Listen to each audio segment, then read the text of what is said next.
Blades Ramble are proudly supported by our main channel sponsor, My Business Group, a group of brands designed to support owners, leaders and managers in business. If you're looking to grow your business, contact mybusinessgroup.co.uk today for more information or follow the link in the description below.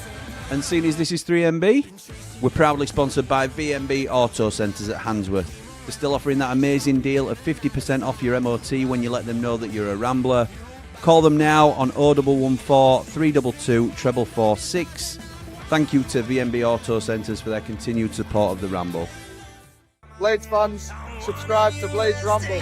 Up the Blades.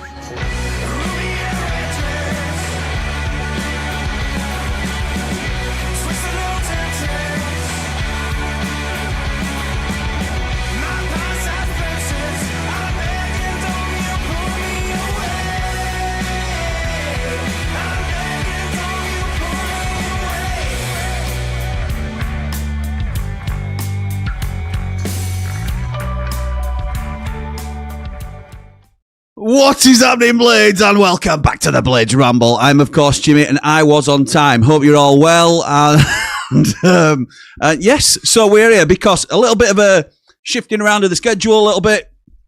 We're normally here on a Sunday night, obviously, but United play tomorrow. We're playing Oxford. We've had a great result on Thursday, New Year's Day, against Leicester City. So we thought it might be good to get together tonight and try and sort of work out where we are as a club, because next game is key. Obviously, I've put in the description here. Things are going well for United, but it's one game at a time. Don't take your eye off Oxford. There'll be a lot of Blades. Very confident that we will pick up 3 points tomorrow. That's not a bad thing. I'm not saying you shouldn't be confident in the team, but you can't look past them. You can't look past them because we've been here before where we've had a little blip in the road. We all thought we'd beat Norwich. We didn't expect to get beat at West Brom. And these things can happen if you take your eye off the ball very slightly. Wilder came out and apologised publicly and to the players apparently as well about talking about being 5 points away from the playoffs if we'd beat West Brom. He said, I shouldn't have done that. I should have been focusing on exactly what was in front of us. And that's what we need to do. So tonight, we're going to enjoy the Leicester result. We're also going to look forward to the Oxford result. We're now in January as well. It's been confirmed that Ben Godfrey and Louis Barry have officially returned to their clubs now. Their loans have been terminated with United. It's been reported by Danny Hall today that Alex Matos has been made available for transfer, whether that be a permanent transfer or a loan, as have the AI signings, Mikhail Polendikov, Ukaki and Nachukwu. So all the work that was done in the summer to bring these players in, Wilder has undone, essentially, which I think a lot of us believe would be the right decision. Matos is a questionable one, and we'll get into that tonight. But to do that, I can't do that on my own, can I? I want to talk to you guys, but I also want to talk to my boys. So first up, it's Paul, the man, Mountain. This is the view from the mountain with a heart so pure it's astounding. Man mountain, strong and true. What a man, what a view. Astounding, mate. How are you doing? Yeah, happy like most Blades are at the minute. Good, mate. Good. I'm pleased to hear it. So we will get into this transfer talk, but we have to do it with our mate as well, don't we? Let's bring him in. Because he really knows. It's Dave the Nose. Dave the Nose, he really knows where the wind, I know whispers blow. Smelly brain, he's in the know. Dave the Nose steals the show.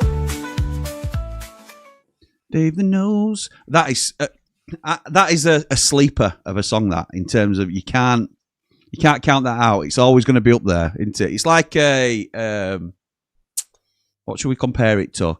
Is it like a Liverpool, an Arsenal, that sort of song that sometimes they'll win it, but they're not always going to be consistently deemed as the best, if that makes sense. You know what I mean? I think it's more an Aston Villa. Well, possibly. They're doing well this season, aren't they? They're doing well. Can't quite compete with the big bangers. The big what? Bangers. Steady on. It's a family channel. You're absolutely ridiculous. So, lads, how are we fit? First of all, did we have a good Christmas and a good New Year? I know, Paul, you've been on screen probably a lot more than me, I think, over the Christmas period. So I have seen you and I have spoken to you both, obviously, off screen. But for everybody else, have you had a nice Christmas and New Year? whichever Yes, one of you wants thank to you. talk. Yeah, that'd be great. That'd be great. Yes, yeah. It's distant memory now, though.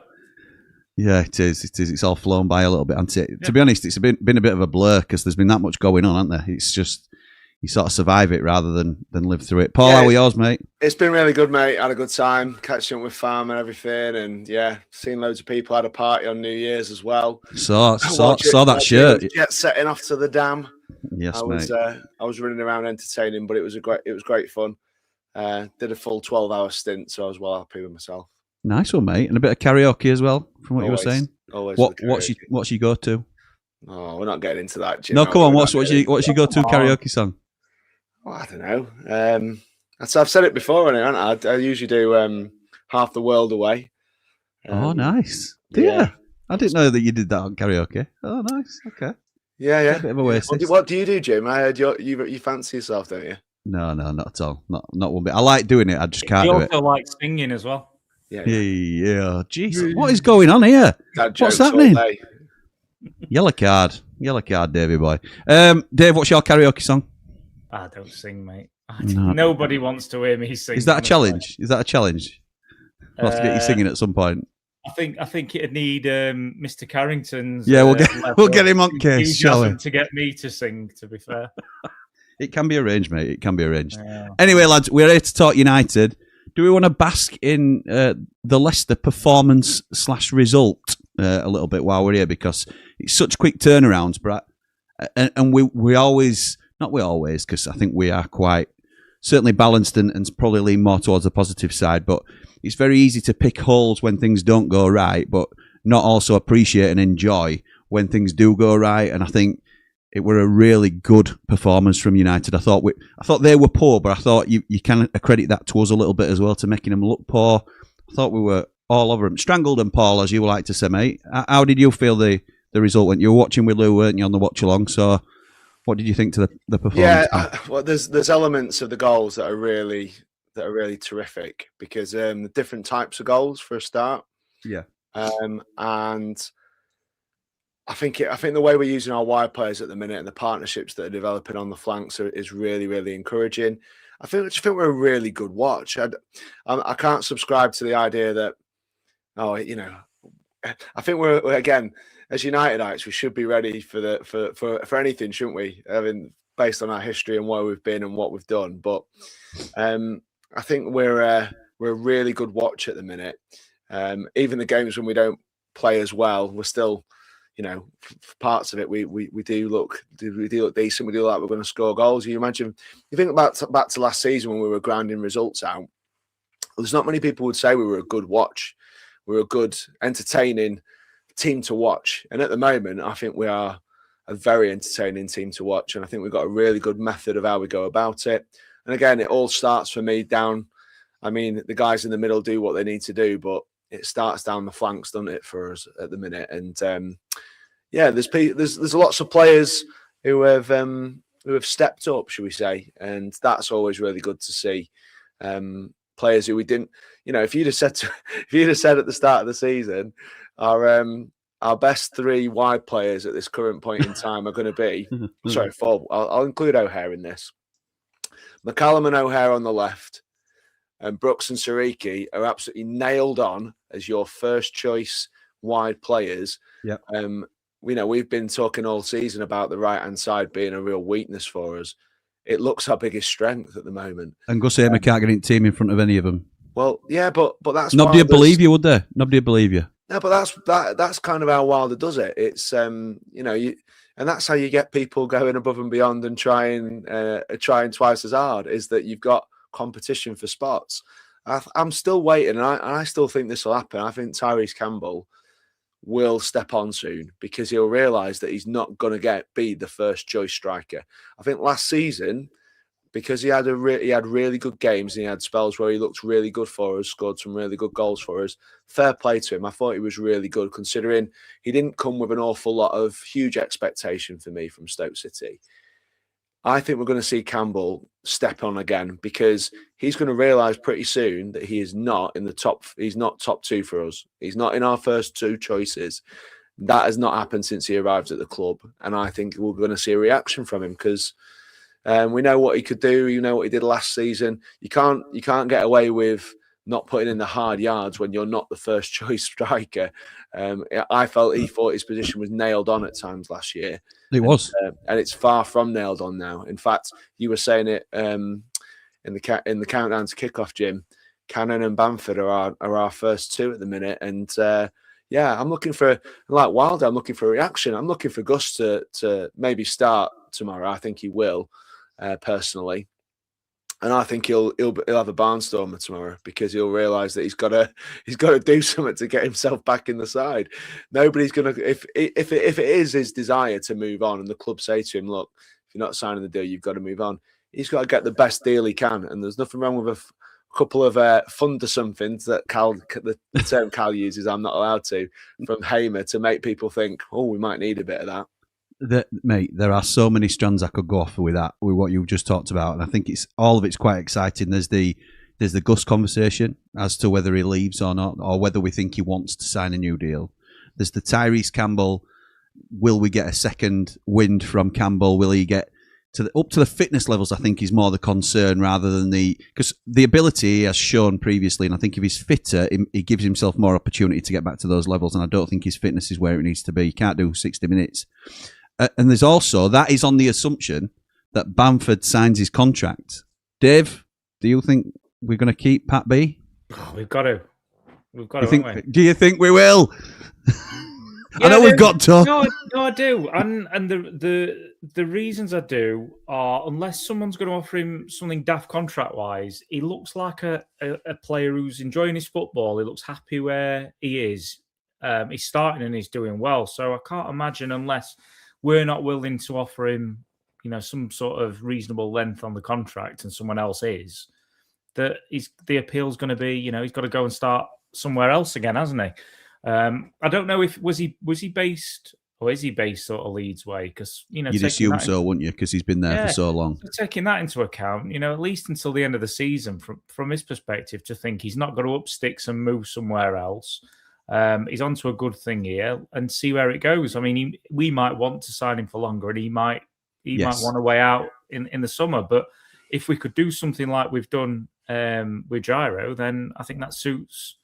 It suits everybody. But I can't. Yeah, I think we will do. I think it's the usual, negotiations that go backwards and forwards, and you would expect, if his agent's doing his job properly, that he's got to make it difficult for us. And you'd expect that if the club are doing their job properly, that they're not, just panicking and chucking everything at him to begin with to get it done. So we've still got a few days before I think we have to panic. I think if we get to next weekend in the cup game and there's not murmurings that it's moved on, or it already hasn't happened, then we might start to get a little bit twitchy. But I think it'll get done. I don't. Sorry, Paul. I know you were going to come in there. I don't normally take comments this early doors, but something flashed up at the side of me, because the comments are all here, and it comes up in a different colour if somebody super chats. So it often gets your attention. Mr. Vancouver, $200 super chat. Absolutely incredible. Blow me away a little bit, really. But it's also pertinent to what we've been talking about. Even in 3MB, if we can find some consistency and continue to score goals at this rate, we're going up. We need to tie Bamford down to a contract, and in a couple of solid Premier League youngsters ready to step into the team, and we'll be golden. Up the Blades, up all the Rambles, up the positive 6, like and subscribe. Thank you, Mr. V. That is so generous of you. Absolutely incredible. But in terms of what he's saying here, it's in line with what we're all of the same opinion. We have to tie Bamford down. It really interested me that Wilder said, when he were asked again in the press conference, which he's going to be, and fans want to know about the updates on Bamford's contract, as well, in and amongst other things about targets, that he'd said that Pat also wanted a deal to January. It wasn't like we just offered him that and he's got to prove himself. Maybe that was the case with Gyro, but certainly in Patrick Bamford's case, Wilder said, and we take some stuff that Wilder says with a pinch of salt, I understand that. He tells us what he wants us to hear. But he also said that Patrick Bamford was in agreement. He backed himself to get a deal till January, and then he'd reassess his options in Jan, which is what he's doing now. I'm with you, Dave. I don't think if you put yourself in Bamford's shoes, yes, he's played really well. And if he wants to guarantee himself a promotion, he could probably go to an Ipswich or something like that in this window, if that were his is true. But he's up in sticks and he's moving house, and he's at the point in his career, I would believe, that Sheffield United can still offer him a really good contract. And if he signs for Sheffield United till the end of the season and he gets another 6, 7, 8 goals, then they'll be interested in him in the summer anyway. And if like, an Ipswich or a Coventry didn't fancy him initially, then why not take a Patrick Bamford on a free with him to Prem anyway? So I think his options will still be on the table in the summer. And he obviously, selfishly, we want to keep him, not just because the channel sponsors him, but because he's been such a brilliant player for us. And I never thought he'd have such an impact. I thought it'd take a little while for him to settle. But him and Jairo Riedeveld, the two Chris Wilder free agent signings, by the way, for anybody for David Webster and anybody else that's wondering, have been the best business we've done. Obviously, Tanganga is a great player, and I think Tanganga gets... It's a strange one with Tanganga because people clearly rate him, and rightly so. But because we signed him for such a big amount of money, he don't really get talked about as being a good signing because he came for a lot of money. So, but he's been so consistent and so good. He's had 1 or 2 off games where he wasn't great, but the rest I think he's been very good to excellent.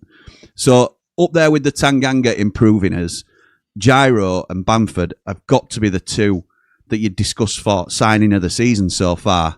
I don't know if you'd agree with that, lads. Paul, whether that led on to the point you were about to make, pal, I'm not entirely sure. I just think for Patrick Bamford, you look at what his options would be, certainly in this country. I know that money talks sometimes, and if someone, and it does depend on what the other offers on the table are. You could see it something like Saudi, or you could see it something like America potentially, where it might go and be open to a lot of money commercially for him. It might be a really good move with a slightly longer deal, and you might see that as with only a few years maybe left in it on his top end career, whether he'd be able to make that with us. But in terms of domestically, I can't imagine that there's a team in the Premier League who are going to come to him and say, here's a lengthy deal, come and join us now. I just can't see that happening with having Leeds who are set to struggle anyway. They, realistically, even if they finish 5th bottom, it's a great season for Leeds. They were set to struggle. They didn't fancy it, and he's a bit of a cult hero there. So I don't see another team coming in and going like, especially if they think they're going down, oh, we'll come and pay in this and do that and do this. So I don't really see that. And certainly another team in the Championship, it would be a bit of a wounder considering the one that you'd think like Coventry, who the ones that look like they probably are nailed on to go up, they've already passed on him. Kind of declined to offer him. The manager maybe said yes, the chairman said no. So I don't see that being a thing either. So in this country, I just don't see where else he's going to go, especially in the circumstances. He'd really struggle to justify that. Unless somebody said, we've got this money to give you, but I don't see any clubs in this division throwing that kind of money at him, to be honest. No, and I think there's been murmurings of Middlesbrough who have struggled to score goals in the number 9 spot, but are obviously going quite well. They've tailed off a little bit, but for me now that Ipswich are in gear, there's no guarantee that Middlesbrough are going to be automatic promotion contenders. So if they're going to be in the playoff mix, and some people still have the outside thought that Sheffield United can do something this season, I think he's quickly become a bit of a cult hero at United. The fans have taken to him. I think it's been a bit of an ironic signing, really, in the fact that we used to boo him and we used to give him a bit of needle. It's a little bit like Gary Medine, not quite as pointed, but it's a little bit like Gary Medine, where he became a little bit like a cult figure. And Bamford's done even better than Medine did, to be fair, and he's immediately become our best striker, which I sound quite vulnerable. I feel quite vulnerable saying that out loud because there's no guarantee that we're going to keep him. But Jim, you're allowed to call football a fickle business because it absolutely 100% is. Anyone who comes in and does the business for us, we'll get behind, won't we? And of course we will. And it's not just us; it's everybody. Trust me on that. Like I said, we've had a number of players over the years who've come from across the city, and as soon as we realise they're giving 100% for the shirt, Del Gary's still here, and he crossed the water a long time ago, didn't he? So it's right. It is what it is, mate. As long as they're giving what we think they should for the shirt, we'll always get behind players. But I just don't see where Bamford's going to go. I don't see where that could happen for him, unless there is a bumper offer from another continent. Would be the only thing that would I believe would stop him from signing. And also, I don't think Middlesbrough would be paying more than we are at the moment for No, the I don't. players. I don't. In the past, maybe when they're a parachute team, but we're the parachute team, so I just don't see that they'll have players on bigger wages than us anyway. And if you're not, and no one's nailed on to go up, by the way, not even Coventry. If you're not absolutely nailed on, you've got to be really careful about the following seasons, because you don't want to get someone in. Oh yeah, we'll give you 50 grand, Pat, and next season he gets injured, and you've got a guy on the books for a season on top money. So you've got to. I think this whole deal was risk and reward for both parties, and it puts Bamford's done himself proud, and he's put himself in a good negotiation position. Wilder's made his thoughts very clear. I'm sure to them behind the scenes, because he's made them very clear to us in public. So I think that he's applying the pressure, because why if you're the owners and you've looked like you've got a realistic chance now, where maybe you could have argued 10, 15 games ago, like many did and didn't, that we were just speculating. Now we're sat where we are. You know, I mean, I'm still gearing up for this relegation battle you're on about. But oh, there we go. There it is, Dave. Oh, there it is. Somebody says it.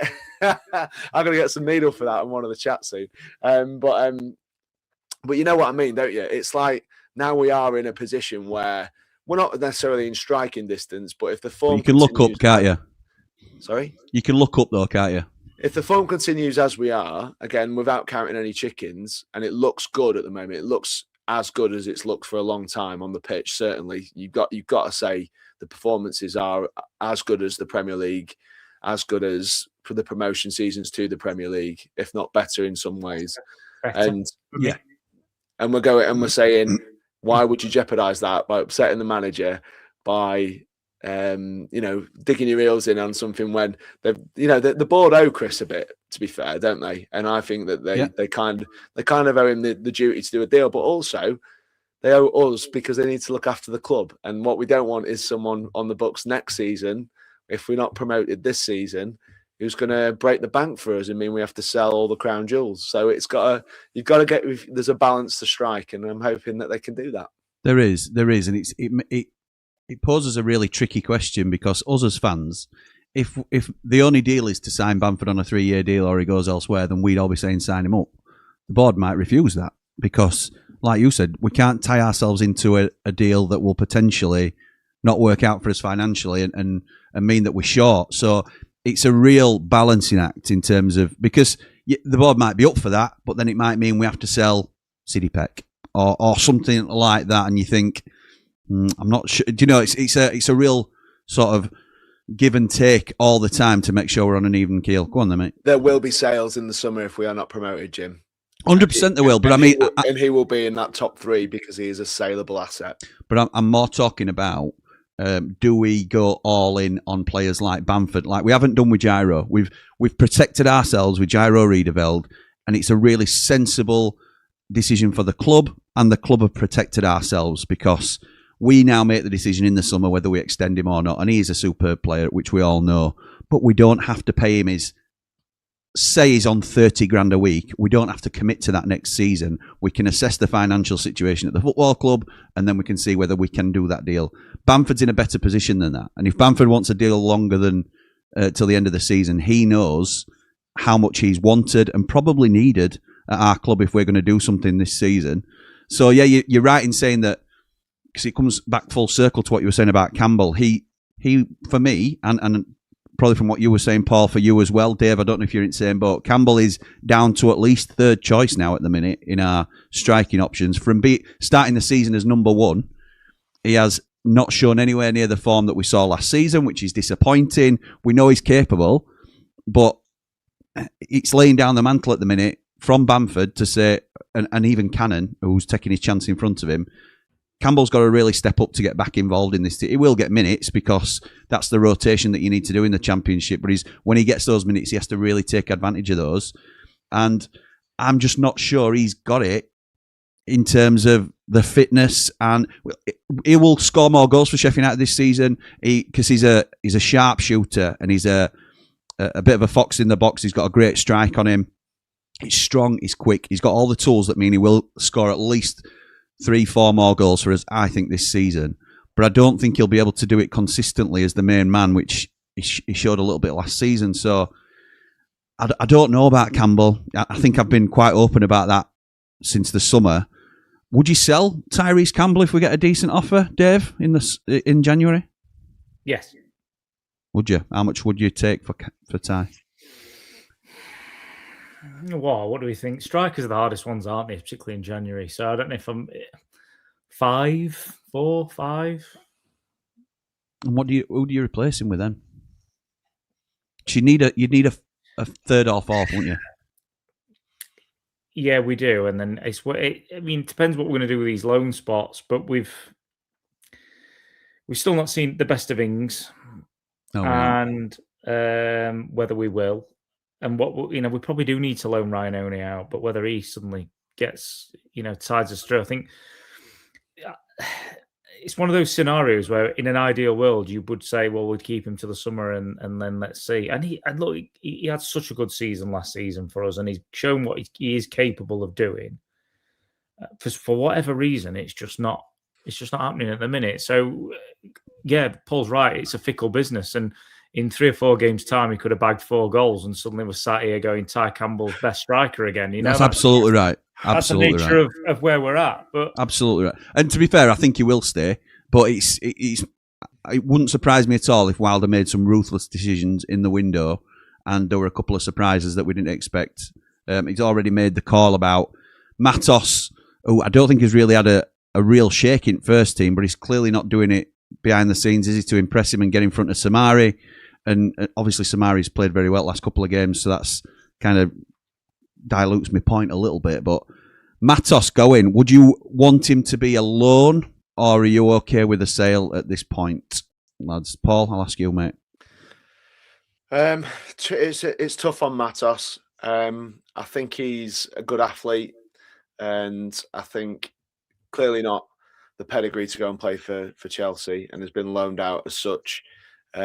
I think at Oxford, I think that what I've heard about his performances at Oxford is he's very energetic, but lacks a little bit of quality on the ball. It's the sort of player that you could put on to do a certain type of job in a certain situation.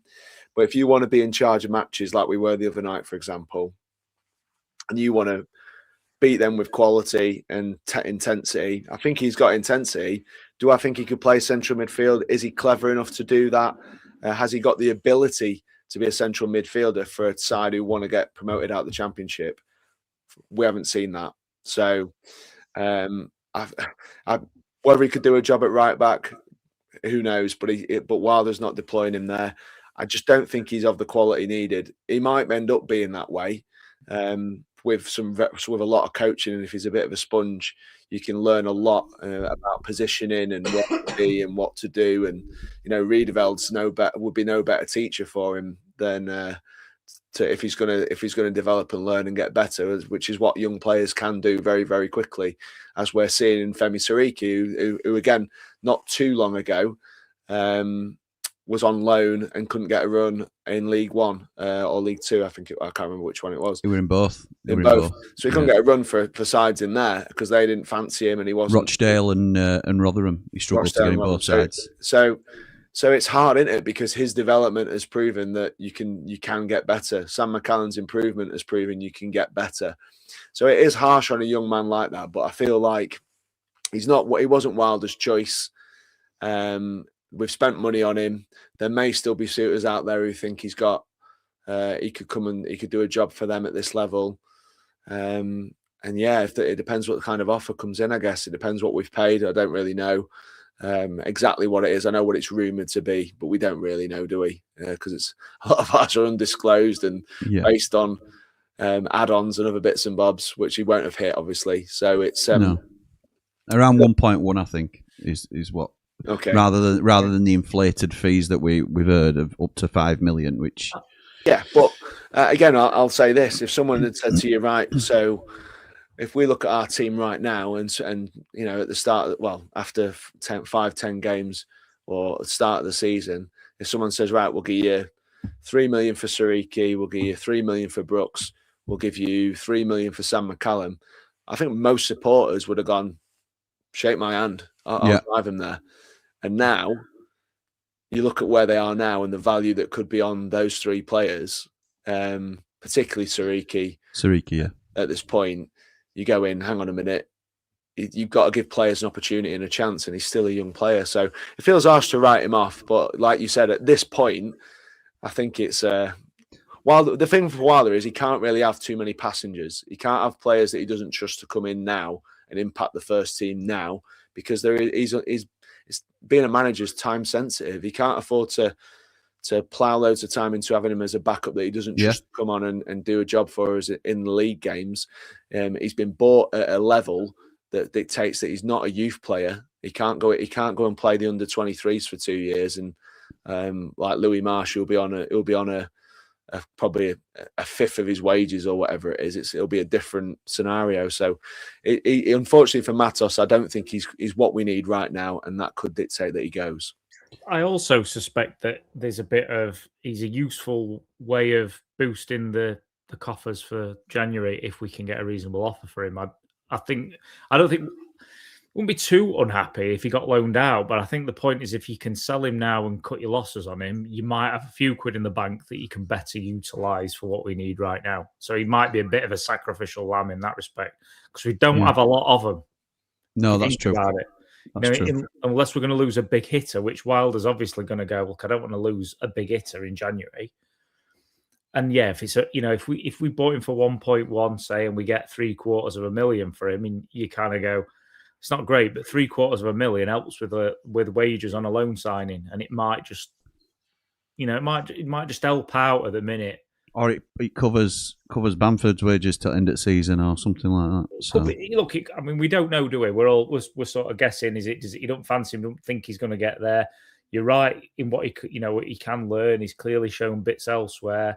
Also, from I think when I was reading, they said he was more like a 10 than he was like a 6. So we're not. I might be wrong on that, but this is at the signing time, and we clearly don't need that when we've got Peck and Blaster who are miles ahead of him, and then Samari's showing that he's a bit more comfortable being allowed to go a little bit further forward with Gyro sitting behind him, and suddenly you think here's a player who's is some way off what the other players we've got who can do a similar job. So if we can get something reasonable for him, let's cut our losses financially, reinvest the money in something else. But I don't think they're going to hang him out to dry if someone doesn't come along and wants to buy him in, permanently. We might end up, shipping him out on loan in the summer. You take another look at him. I can't imagine he's on daft money. I can't either. And also, because he's come here from where he's come, and we've paid the money for him, he'll have an expectation on his career as well, because it's conceivable that if he stays, he might not get another kit this season. We might play Mansfield, put out the B team, lose. He might not play again.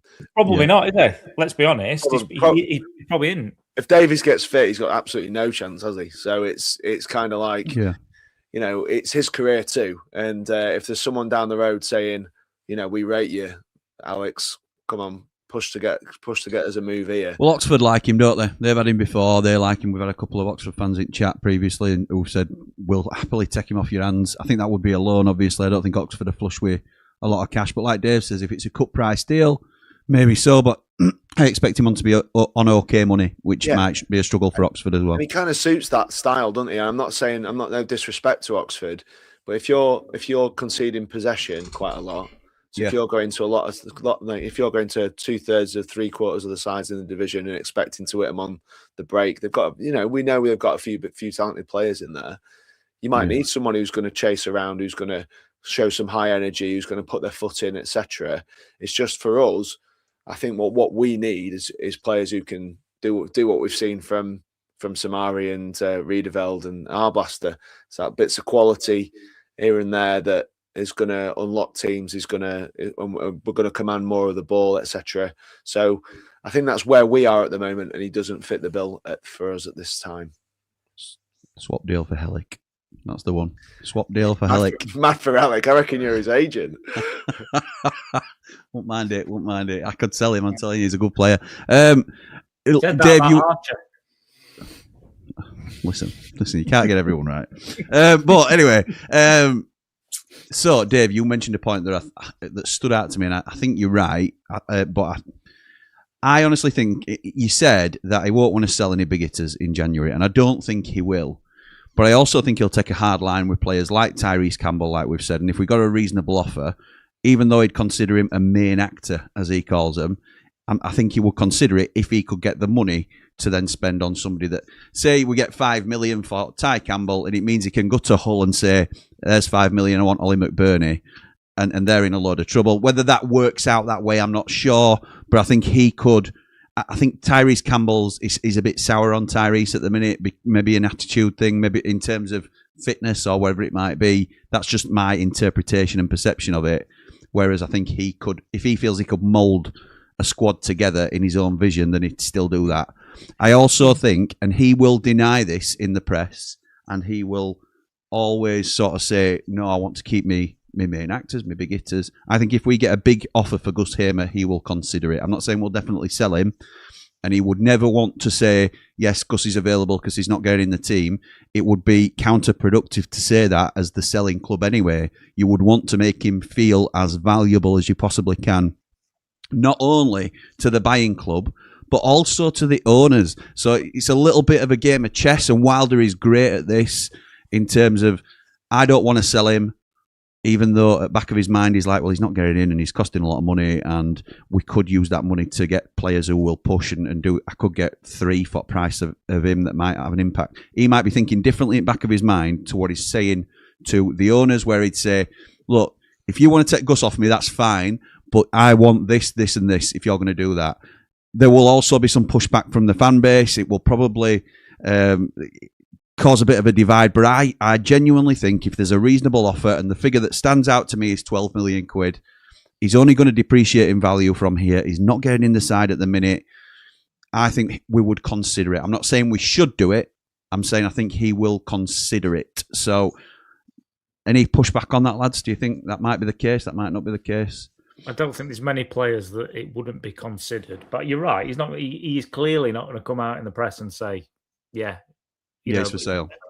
You wouldn't do it with any of them. You wouldn't do it with No, Peck. you won't. Even if there were discussions happening behind the scenes about Peck, you wouldn't say, oh, yeah, we're planning without him. So I think that's sort of common sense.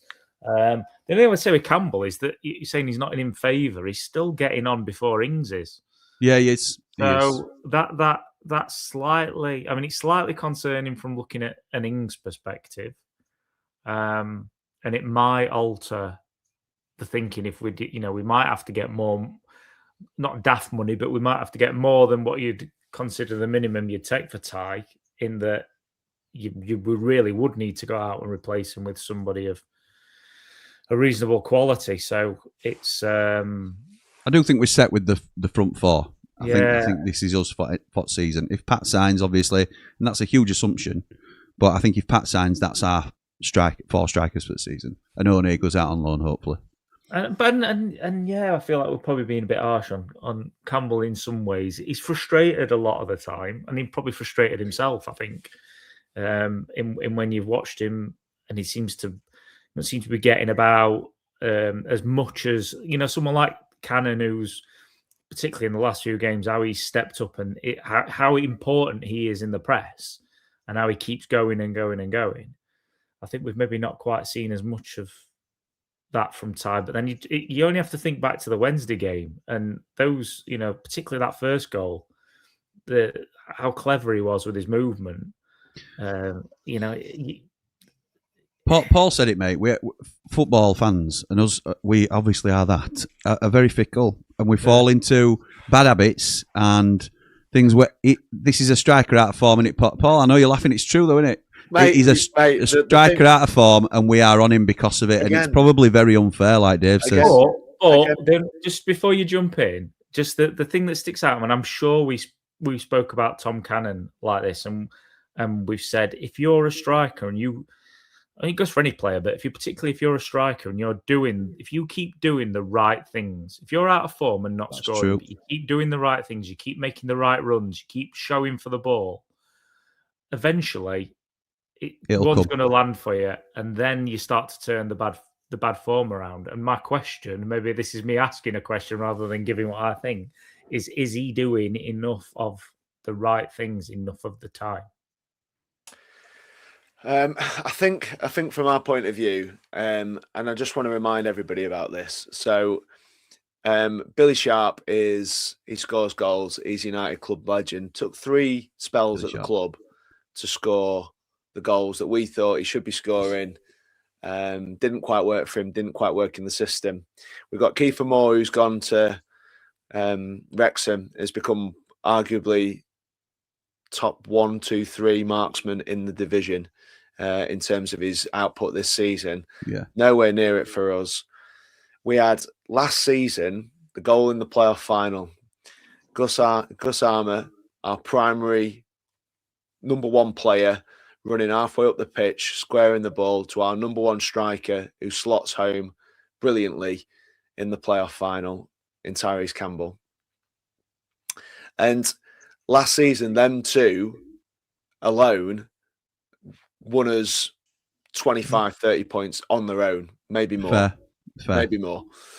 I think both players, as we discuss them now, are out of form. They are having the worst spell of form that either of them have had since they joined the club. And we know that there is quality in those boots. I think there's most teams in this division would look at that, look at our bench, and look at Gus Armour and Ty Campbell and go, if you could have a bench with them 2 on it at any point, anywhere in this league, they are arguably the best 2 forwards to come onto a pitch to change you a match. Okay. And for us to sit here and go, well, he's had his time, because he's had a few ropey games. And I agree, Dave. For me, Campbell has got to do a bit more out of possession and link play a lot better, because that's what Cannon's doing. So when Cannon was struggling, it wasn't coming off for him. The ball would go into him. He'd lose the ball. He was played out of position at times. We said he wasn't the man for us. We'd have sold him in the summer if lots of lots of fans would have done that. And now he's coming good for us. So I think that we've got to remember that I say this all the time, form is temporary, class is permanent. We know that those 2 at this level are class players. And I think that any other club would really, really want those 2 players. I mean, if we've got a team that's keeping them 2 out, there's something right is happening for our club. And I think we need to be a little bit more patient with those 2 players. On the Hamer thing, there is so many factors here that will dictate whether he goes or not. It's down to the contract. It's down to who's coming in for him. It's down to what does Wilder think? Is he a busted flush? I don't think he is. I still think if you're looking at your bench after 60 minutes and you need a game changer, he's still number 1 in the division and was voted number 1 in the division last season. So I still think that there is massive merit to keeping both of these players if possible. And I think that we probably should be trying to do that. And if he wanted to extend his deal, I would let him do that, because you can't judge him on 10 games or 15 games or whatever. And I'm with you on Campbell. I think he needs to work a little bit harder, and I think he needs to do more out of possession at the moment. But I'm not forgetting what he did for us last season. Do you think they're both happy? Happy at the club now. They look happy when they're signing autographs on the way into the ground. Genuine question. Do you think they are happy and are wanting to stay at the club for the long term? I am sincerely hopeful that they are not happy at the moment, and that they are going to kill and run and go in every way possible to get themselves back into this team and to get back to the level where they were last season. How can I tell you that, Dave? I don't know. But do you think they want to stay for the long term?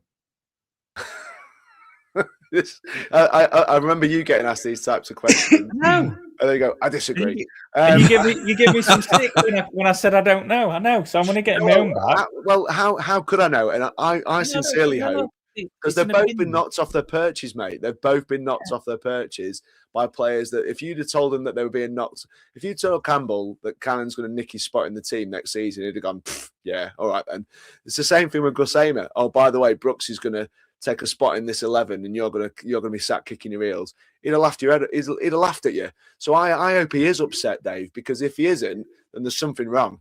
Has he got the motivation to do something about it? That's the question, I think. Same with Campbell. Campbell. So, Jim. Same with Campbell, isn't it? They're the questions because they're out of the side at the moment. Neither of them look like fit from what we've seen. I think it's certainly when they've started, they're blowing a lot. Gus Hamer's had problems with injury. It looks like he's carrying. Ty Campbell's is definitely blowing before the first half-time whistle even goes when he starts.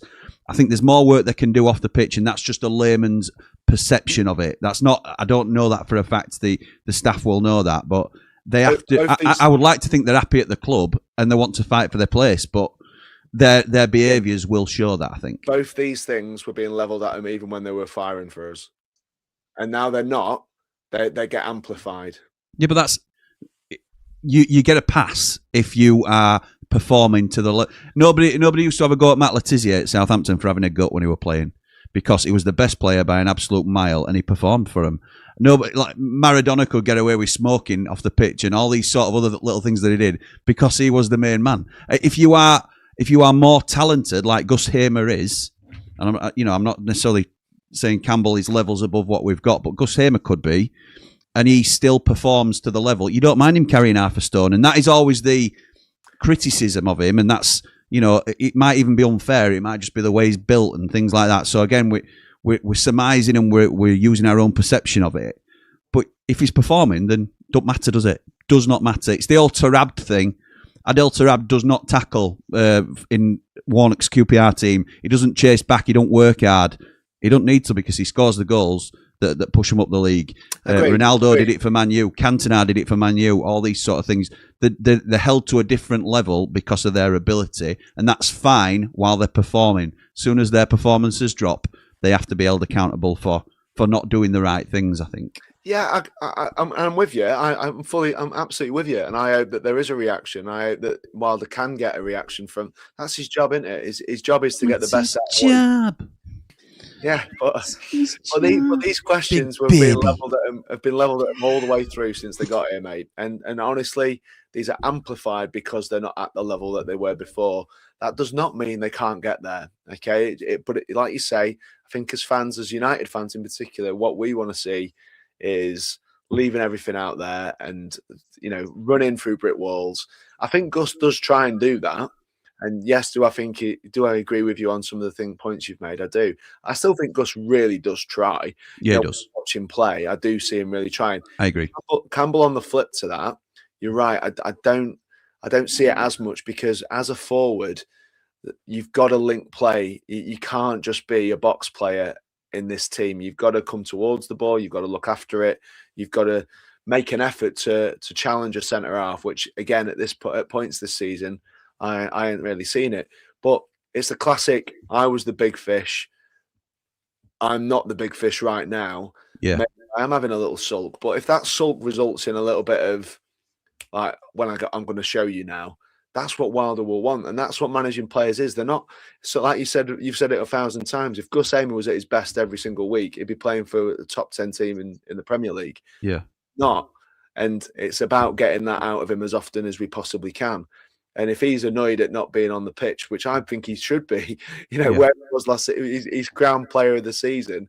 He's not now. I don't want to keep labouring the point. There is magic in the boots, and we know it. And I still think he's probably the best sub in this division right now. What a fall from grace, though. Ipswich. No, I do. The Ipswich have got some good subs to come on. Gus Hamer is right there. He won't be proud of that title, though, will he? Sorry? He can't be. He won't be proud of that title. He was player at year last year. That is my point. That is my point all day. It is. Okay, switching tack then, lads, because I think it's important to do that even when we're doing well. We can't get carried away with ourselves in terms of we've had some good results, but we're 15th in league, and there's still a lot of work to do if we're going to carry on pushing up this league. We certainly don't look past Oxford up next, who you'd expect us to go and give a good performance against, but it doesn't guarantee anything. So Oxford are up next, but I'm more going to focus at minute on what do we need in this squad, and I'm going to chuck the names out to you that have been doing the rounds in our group a little bit. And from memory, and you guys can pick me up if I've forgotten anybody, but Dan Neil is one of the names that's doing the rounds. He's the centre midfielder for Sunderland, who will likely stay at Sunderland for most of the month while their first team midfielders are off at AFCON because he might be needed for squad depth. So you're looking towards back end of the window if Dan Neil's going to come, in my opinion. We're looking at Harry Clark, who's obviously been on loan at Sheffield United previously. It didn't really pull up any trees, in my opinion, but would come in as a different option to Sariki. And I think we do need depth at, well, we all know we need depth at right back. It's a difficult one to manage because Sariki is starting on merit and you don't want to bring in, well, you always want to bring in somebody better than what you've got, but I think it would be harsh on Sariki to go out and get a first team right back and then it'd be really difficult to select. That sounds daft to say out loud, but I think you know what I mean with that. Leo Castledine, who I don't know an awful lot about, in all honesty. I know he's on loan at Huddersfield from Chelsea and has played centre midfield, can go on the left-hand side a little bit as well, from what I understand. Don't know too much about him, but a young midfielder that could have his loan terminated at Huddersfield to come higher into the Championship is somebody else we've been talked about. Any other names? Harry Souttar's again starting to do the rounds in certain circles. I think I'd be very surprised if Harry Souttar came this window. I think it's more one to revisit in the summer and see where both clubs are.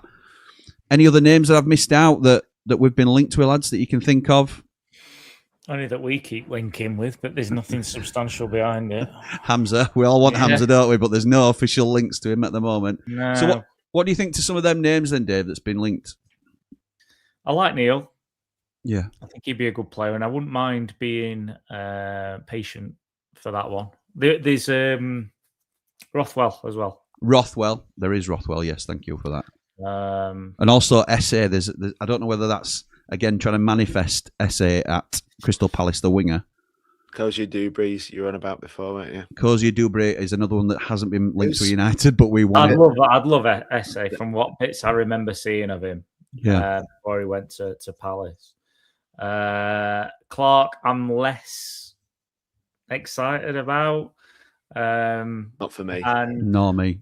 I think the point you make about Sariki is really important, that we need someone to support him and allow a bit of rotation and put, help him, put a bit of pressure on him so his levels don't drop. But what we don't want to do is put somebody in his way of continuous development, because he has been absolutely outstanding over the last 5-10 games. But he's come up against some of what we'd consider to be the best wingers in the league and made them look ordinary. Sorba Thomas, who's been putting the numbers up all season. Mavadidi the other day just looked very ordinary up against him. Other players as well. And I think... And then going the other way... Yeah, absolutely. That combination with Brooks on right-hand side is incredible. So he just needs, so that he's not having to play 90 minutes week in, week out, and know that if he's got to keep his levels up, because if he drops them, there's somebody else who's going to step into it. Do you know what I'd like us to have a look at? It's the young lad at Liverpool who stopped getting a game from Conor Bradley. Namoa, is it? Nagamoa, the winger, the young lad who scored that last minute. Were it in the cup or something? Yeah, Rio. Is it Rio? His first name, right? Yeah, something like that. Rio, yeah. I think he looked really exciting. Hasn't done much recently. Hasn't had a lot of a look in really. He'd be prime time for a Championship loan, wouldn't he? And he'd be perfect for us. There's also the lad who I can't remember, his name escapes me. The one we were looking at last season, the centre mid player. I can't remember his name. Now. Never mind. In Prem or? He's an England youth player. He played for the under 23s. Or under 21. I don't think it's under 23s. I can't remember his name now. He might have got a move. I'm not sure. I'm just trying to scroll through and find his name. But I liked him. I can't remember his name. Okay. So, thing is, we centre midfield. It's tough, isn't it? We've already talked about Matos not having a prayer of getting in, and it looks like he's on his way out because of that. We've got Samari. The three that will battle for the. I think. Well, to be fair, I think it's Gyro Plus. So it's whoever partners Gyro, and that'll be between Ollie Arblaster and Siddy Peck. That's a really when everybody's available, which they're not at the moment. I understand that, but when everybody's available, that's really strong in terms of those options in the middle. So it's a really difficult one because you don't want to stifle your own players, and they are all our own players. Those three. We'll be bringing in Dan Neil potentially, or Joe Rothwell potentially on loan as a fourth. You forget Tom Davis, unfortunately, because he's no availability. Samari gets stunted completely and drops down to fifth.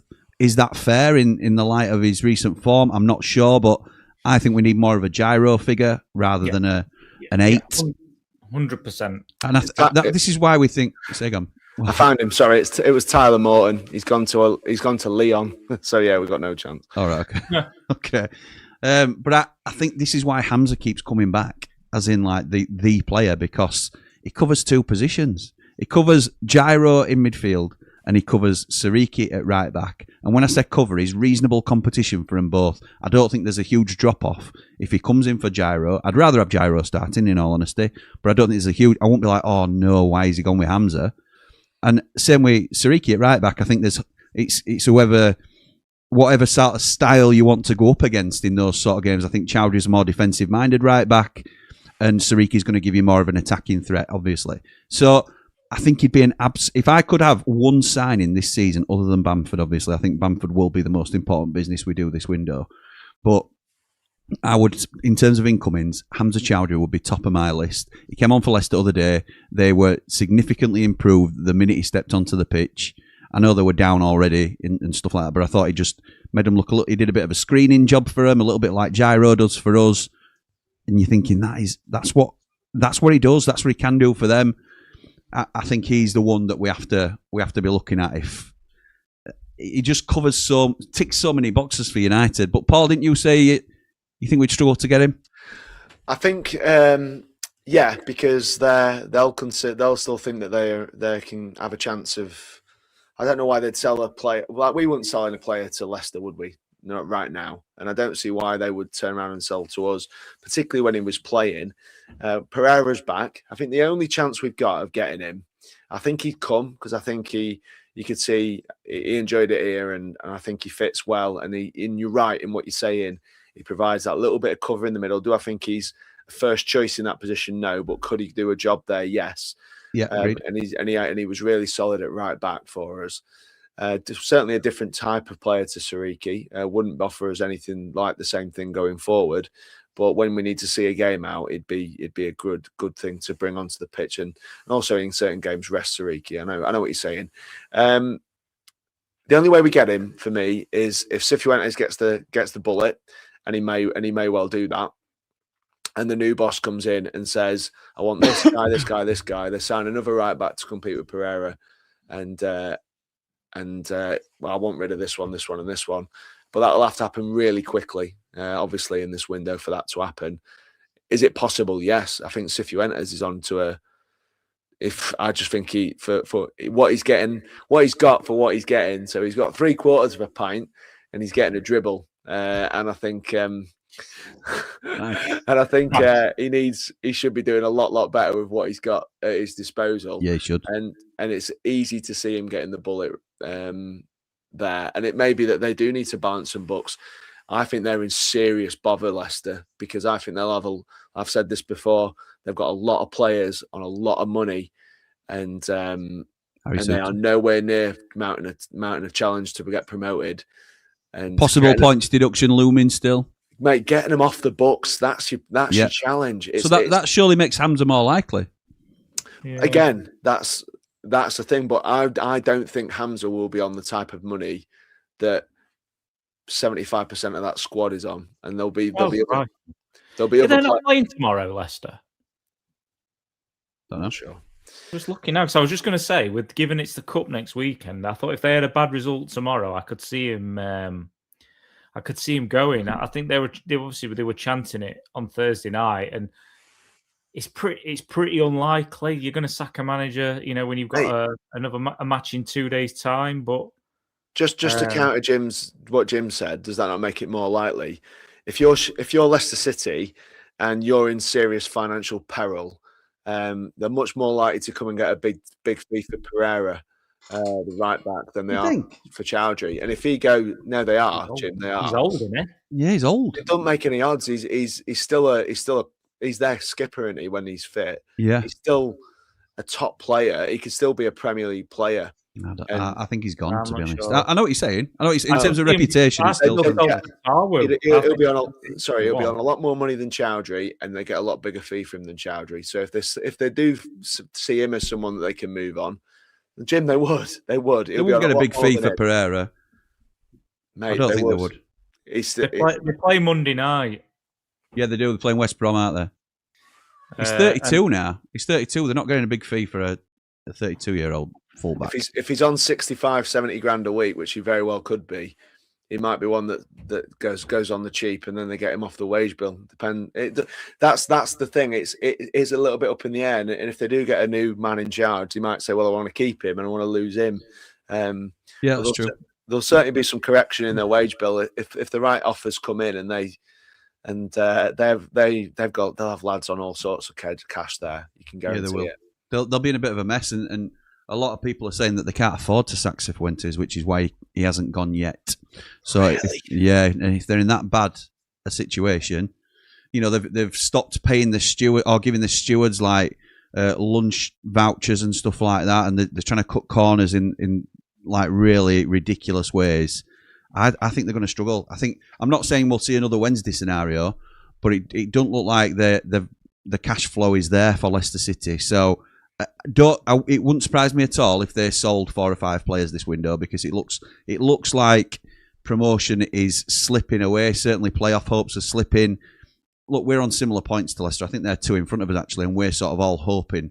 But we are on we're on a different trajectory to them, and that doesn't mean it can't change, because it can very quickly, particularly if they get a new manager. But it's a risk now if they don't sell players and they need that money. It's a real risk. They've got a points deduction potentially coming as well, which a lot of us think they'll get. Where that's disappeared to in ether, I've no idea. But it's interesting because there's some good players at Leicester, like you said, Paul. Are they as good as the money that they'll be on? I don't think so. But there's also like young Monga will go for a lot of money, so they could sell him to Premier League for 15 mil, 20 mil, and that might resolve a lot of their problems. Who knows? So you're forgetting Luke Thomas. 30 million at least. I am forgetting Luke Thomas. That's right. Right, let's get some comments because we're over an hour in and I need to get some comments. So thank you to everybody that's been very patient waiting for me to get to these. Regarding Samari, says Ontario Blade, I think we were too quick to judge him. It must be difficult when you move to a new country with a different language and culture to perform at your best, but he's now showing his worth, especially with Wilder yelling at him, his half Cockney and his half Sheffield accent. I think we've mentioned this before, and we should stop mentioning it. And I'm not talking about you, Ontario Blade. I'm talking probably about me being more aware of it. Should just stop mentioning it when it suits, and it should probably count for every player that comes in, certainly from foreign climes, but also players who move across the country as well, particularly if they're younger lads, and how long it takes them to acclimatise. We use the reasoning, it's not the excuse, but we use the reasoning about Vinny Souza. It took him 6 months to get into the rhythm of playing in the English game. And yes, the standard was lower in the Championship than it was in the Premier League, but once he got a rhythm, it was very good. And maybe, like Ontario Blade saying, it's the same with Samari. And maybe we sort of have to recognise that a little bit more across the board in terms of what some players deal with. I've had a few people mention that to me behind the scenes that I think is it's pertinent that we keep that in mind. Big T says, "Nah then, lads. Nice to see that everyone can make this week. Let me make it this week. We get 9 from the next 12. I'm saying playoffs with the way we're playing. No one is going to want to play us. Come on, the Blades." Wow. Okay. Playoffs, says Big T. I think I'm not quite there yet. I'm not quite there. Martin says, "Evening, lads. Another great win for them Blades. Excellent front to back. Thought Samari was outstanding again. Up the Blades, up the Ramble." Gaz Dunn, the man in black, says, "Hi, gents. This week is going to be exciting with players likely coming in. A win tomorrow is a must, in my opinion. I think 2-0. Plenty of decisions for starting 11 tomorrow, which is healthy competition now." He's off. Here we go. Oh, sorry, lads, I've necked way too much water. Yeah, I know, mate. I know. It's your age. What can we say?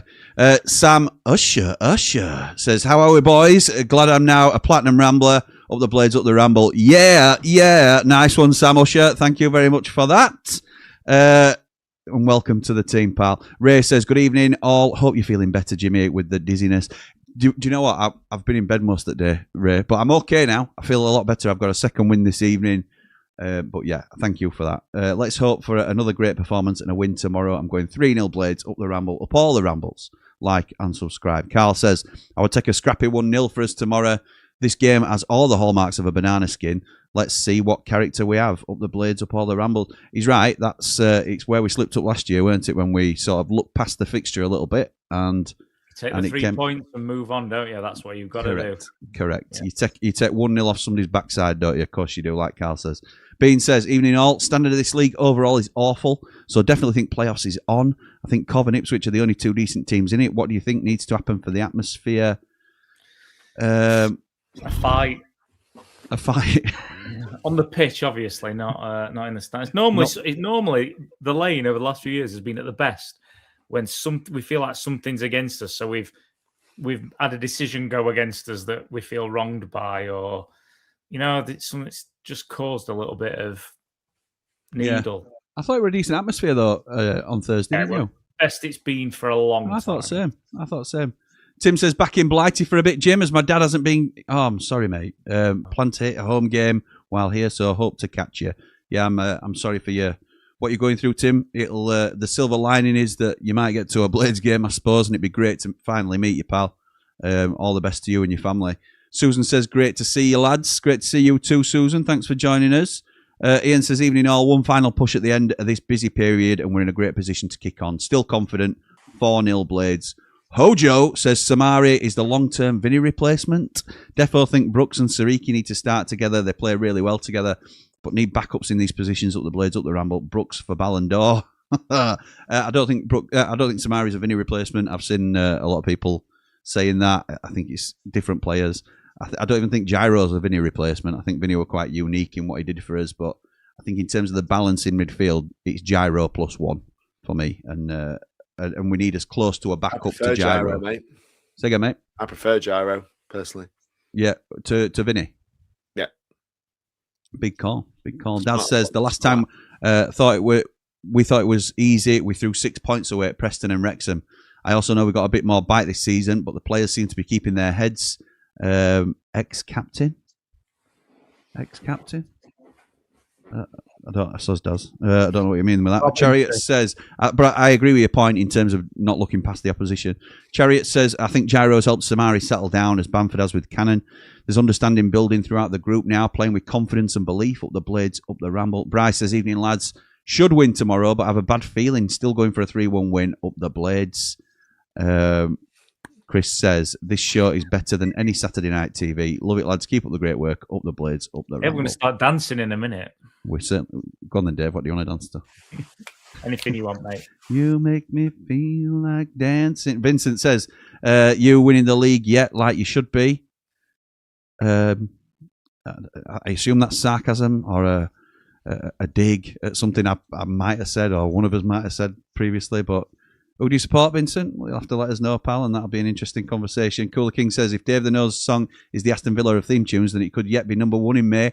Woo-hoo-hoo! Not saying it for 17 weeks like Brian Adams, but it could be the big hit in Europe. Absolutely right. Let's have a look. More likely in Eurovision. Oh,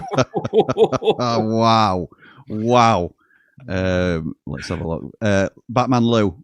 My Mountain's partner in crime says, evening lads, we can't take Oxford lightly. Me and my partner in crime, bloody hell. Keep an eye on this stuff, and I know you two do as well, Dave and Jim. They can be naughty on their day.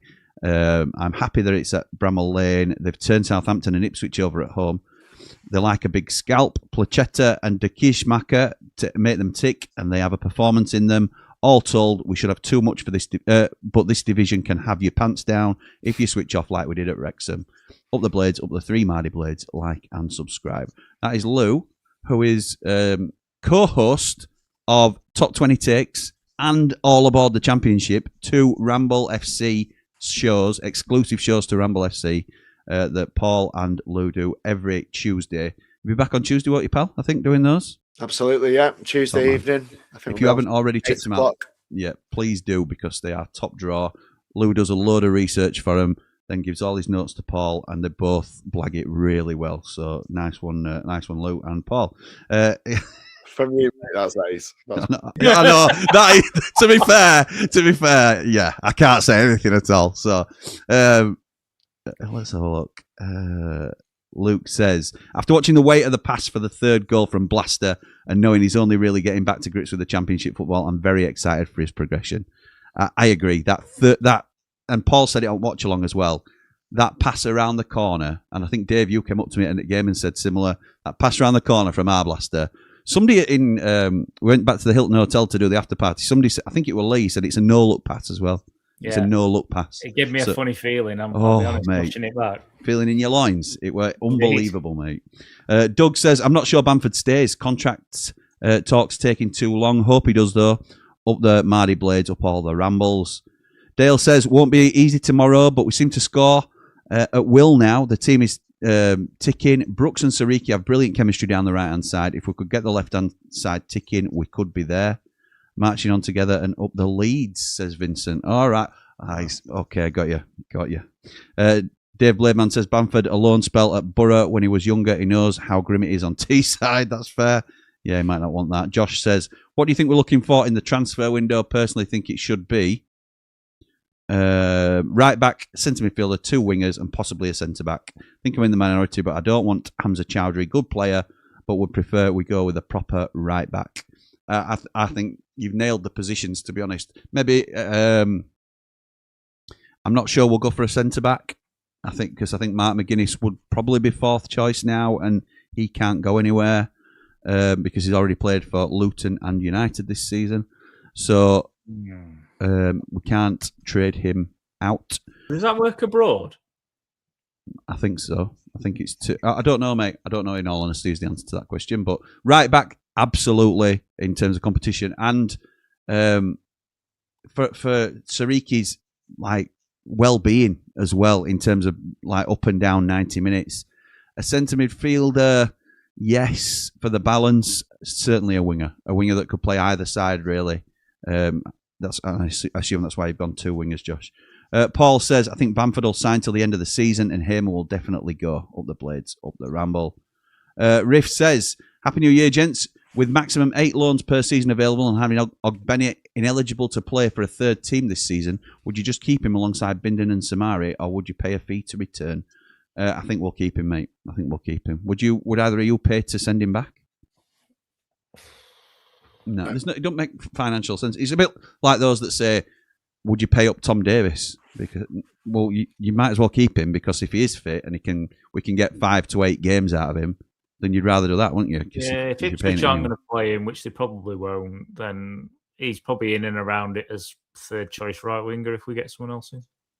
Chef Paul says, I said very early on that we'll get into the playoffs on the last day, then achieve promotion by this route for the first time. Up the Blades, up the Ramble. Oh, my word, mate. Oh, my word. Chris says...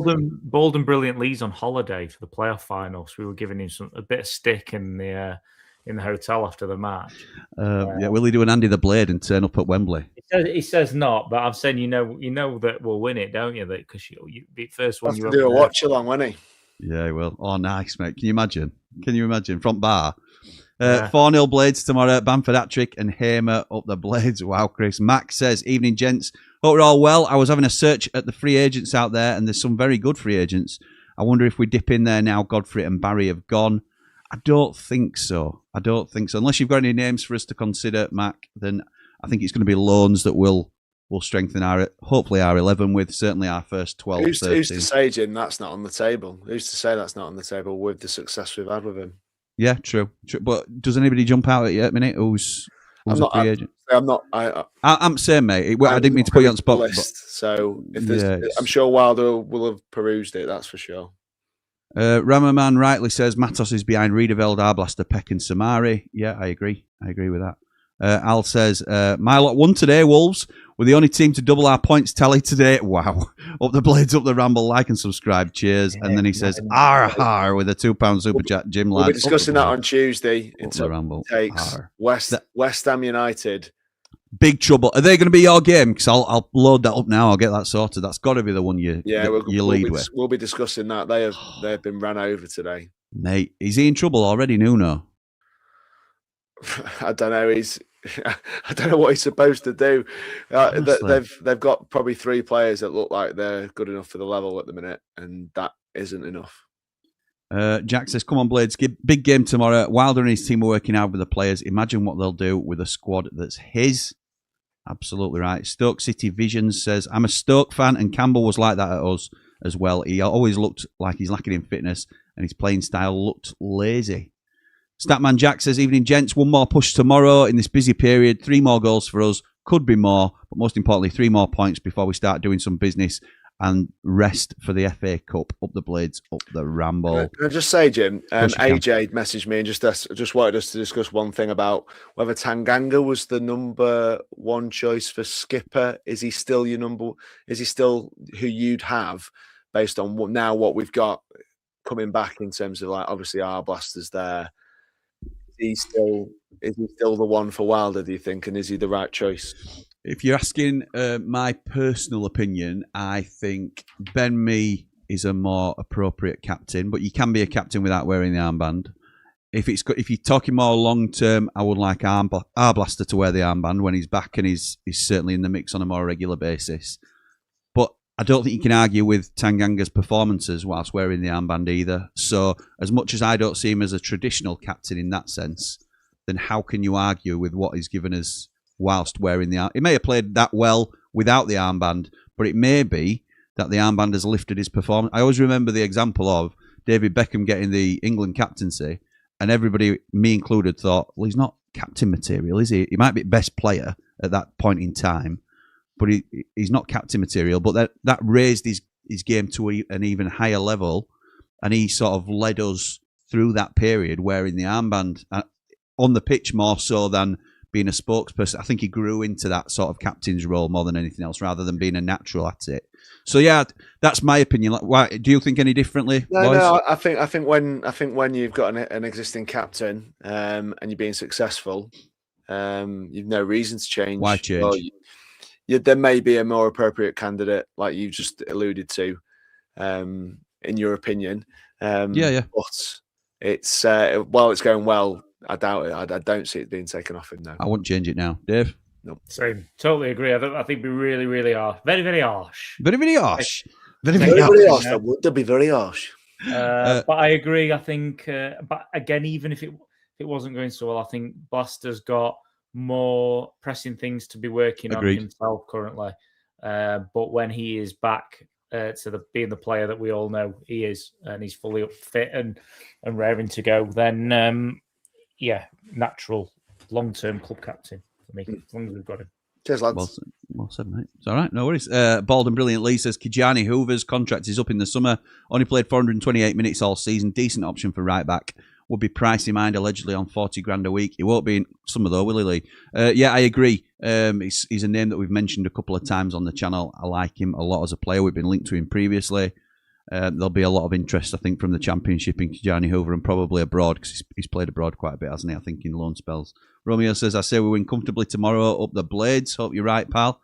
And I think we're about done in covering everybody's at least had one comment read. Apologies if you haven't, let me know, and I'll be sure to read it out. But we can't go on for too much longer. So just before we do wrap up, lads, I'm going to ask you for a prediction tomorrow and how you think it'll go. And then I'm going to probably ask you about whether you would rest players for Mansfield. And that can probably spill into next week's show, I suppose. But in terms of Oxford, Dave, how do you think we'll go tomorrow, pal? I'll stick with my standard 2-0, even though we seem to like banging 3 in. 2-0, who's scoring? 2 Sheffield United players. I don't know. I know you don't know. Paul, how are you going tomorrow, mate? 3-0. So I went 3-1 in countdown to kick off. I fancy us to beat these. And then we could go 5 points away. I don't think we will just because of the traffic in front of us. But we could sort of, we're edging that little bit closer. I did a poll last night in the chat when can we start properly talking about it? Rich put a message in, mate, saying there's a lot of sides who are going to be our competition playing each other tomorrow. Yeah, I know. Yeah, some draws would be favourable, wouldn't they? There. Yeah, they will. They will. I think we'll certainly be moving up, won't we, if we get the victory that we need. So, yeah, I fancy us tomorrow. Let me just make sure that. Oh, hang on. Max just given us Timothy Fosu-Mensah recently of Leverkusen. Of course, the Ox and Lingard, which are unlikely. the Ox. The Ox never late. every I know the Ox is linked to us every single window. I don't like any of them, Mac. If I'm honest, I don't like any of them. I'm not saying they haven't been very good players in the time. I don't know much about Fosu-Mensah. Were he at Wednesday for a little bit as well, temporarily? I think you were at Brentford previously. Obviously, we all know about Oxlade-Chamberlain and Jesse Lingard. I'm not sure that they're what we'd need at this time. I'm not saying they won't improve us, but I don't think they're the type of players we'll be going for. No idea where Lingard's playing anymore. If he's not, I don't think he's left. He's left his career, isn't it? Was it career? Yeah, he's left his Korean club, I think. So, okay, right, we'll call it there then, lads. I want to say thank you so much for joining me tonight. Thank you to everybody in the comments, and thank you again to Mr. Vancouver for your unbelievably generous super chat. It's certainly not expected and absolutely incredible, that. So thank you, my mate. Yes, hope you all. We will be back when we'll be back. We'll be doing a 90 after 90 tomorrow. No after party, even though it's a home game on a weekend, because I've got my girls with me at the game tomorrow. So we'll be back to do a 90 after 90, come rain or shine, tomorrow. So we'll next see you then. But for now, come on, you red and white wizards. One game at a time, boys. One game at a time. Shout, shout,